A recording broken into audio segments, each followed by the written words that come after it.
Watch this video.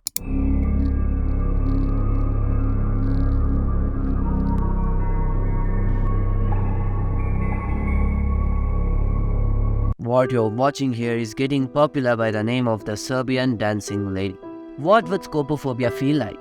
The fear of watched by others. I don't know, but painting has a special feature where you can express your feelings. But how would scopophobia look like or feel like? If you know the answer, then you should know how the Serbian dancing lady feels like. She literally comes to kill you if you get caught watching her. But what would be her backstory? She was a girl. She lived in a small secluded town in Serbia. She was suffering from scopophobia, an extreme fear of being watched or seen by others. Her paranoia was so severe that she rarely ventured out of her dimly lit and heavily fortified home. She was an enigma, shrouded in mystery and darkness. From a young age, she displayed the signs of a disturbed mind. Her scopophobia consumed her every waking moment. But as time passed, her fear warped into something far more sinister, fueling her psychopathic tendencies. It began with an obsession with surveillance technology and the belief that she needed to control whoever saw her. She spent hours upon hours meticulously setting up an intricate web of hidden cameras and microphones throughout her street. She wanted to ensure that she had complete control over her environment, even if it meant invading the privacy of others. The more she watched, the more she became fascinated by the secret life.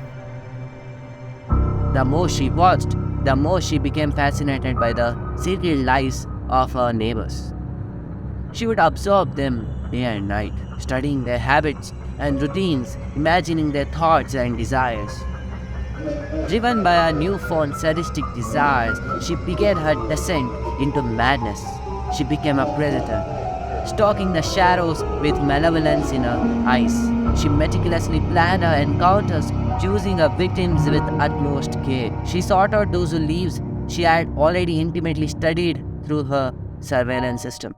She knew their routines, their vulnerabilities, and their secrets. When the time was right, she would strike, a silent predator lurking in the shadows. After her thirst of desires were quenched, she would dance. If someone saw her grotesque dances, took on a life of their own, haunting the villages as whispers of the serial killer spread like wildfire. As the bodies piled up, fear began to grip the town. Whispers of a serial killer circulated among the residents, and a sense of unease settled over the once peaceful community. The police launched investigations, but the girl was careful, leaving no trace of her presence at the crime scenes. She knew how to evade suspicion and exploit the vulnerabilities of law enforcement. But in the darkest corners of her mind, her scopophobia continued to torment her. Her obsession with control and being seen escalated, driving her to seek more extreme measures to satisfy twisted desires. These desires often lead to do more and more cruel, barbarous crimes, and she never got caught. But there is a saying that even the most intelligent and careful criminal will leave some smallest to smallest traces. Eventually, the authorities closed in, their tirelessly efforts leading them to the girl's doorstep.